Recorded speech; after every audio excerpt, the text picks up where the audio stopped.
এবারের ৪৪তম ম্যাচে মুখোমুখি হতে যাচ্ছে চেন্নাই সুপার কিংস এবং মুম্বাই ইন্ডিয়ান্স। এই দুই জনপ্রিয় দলের লড়াইকে ঘিরে ইতিমধ্যেই ক্রিকেট দর্শকদের মধ্যে ব্যাপক উত্তেজনা তৈরি হয়েছে। কে জিতবে এই হাই ভোল্টেজ ম্যাচে তা নিয়ে চলছে নানা আলোচনা ও বিশ্লেষণ। চেন্নাই ও মুম্বাইয়ের প্রতিদ্বন্দ্বিতা বরাবরই আইপিএল এর অন্যতম সেরা আকর্ষণ হিসেবে বিবেচিত হয়, তাই এবারের ম্যাচটিও হতে যাচ্ছে দারুণ জমজমাট। প্রিয় দর্শক, চ্যানেলটি সাবস্ক্রাইব করে সম্পূর্ণ ভিডিও দেখতে থাকুন। ম্যাচটি অনুষ্ঠিত হবে ২রা মে বাংলাদেশ সময় রাত ৮টা এবং স্থানীয় সময় সন্ধ্যা ৭টা ৩০ মিনিটে। ক্রিকেট প্রেমীরা অধিক আগ্রহে অপেক্ষা করছেন এই গুরুত্বপূর্ণ ম্যাচ দেখার জন্য।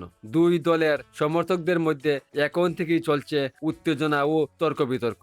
২০২৬ আইপিএল আসরে চেন্নাই সুপার কিংস এখন পর্যন্ত মোটামুটি ভালো পারফরমেন্স করছে। ৩০ এপ্রিল পর্যন্ত পাওয়া তথ্য অনুযায়ী তারা ৮টি ম্যাচ খেলে ৩টিতে জয় পেয়েছে। যদিও দলটি ধারাবাহিকভাবে ভালো করতে পারেনি, তারপরেও তাদের অভিজ্ঞ খেলোয়াড়রা যে কোনো সময় ম্যাচের মোড় ঘুরিয়ে দিতে পারে।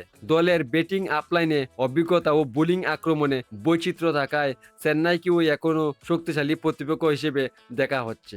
অন্যদিকে মুম্বাই ইন্ডিয়ান্স এবার আসরে এখন পর্যন্ত বেশ হতাশাগ্রস্ত অবস্থায় রয়েছে।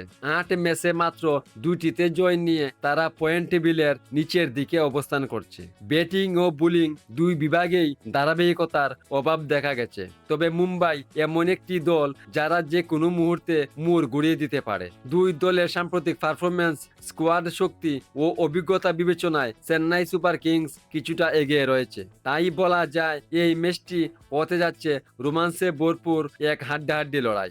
আপনার মতে এই ম্যাচে কে জিতবে, চেন্নাই নাকি মুম্বাই? আপনার মতামত কমেন্টে জানাতে ভুলবেন না। ভিডিওটি ভালো লাগলে অবশ্যই লাইক, কমেন্ট ও শেয়ার করুন। এমন আরও ক্রিকেট আপডেট পেতে চ্যানেলটি সাবস্ক্রাইব করে সঙ্গে থাকুন। ধন্যবাদ সবাইকে।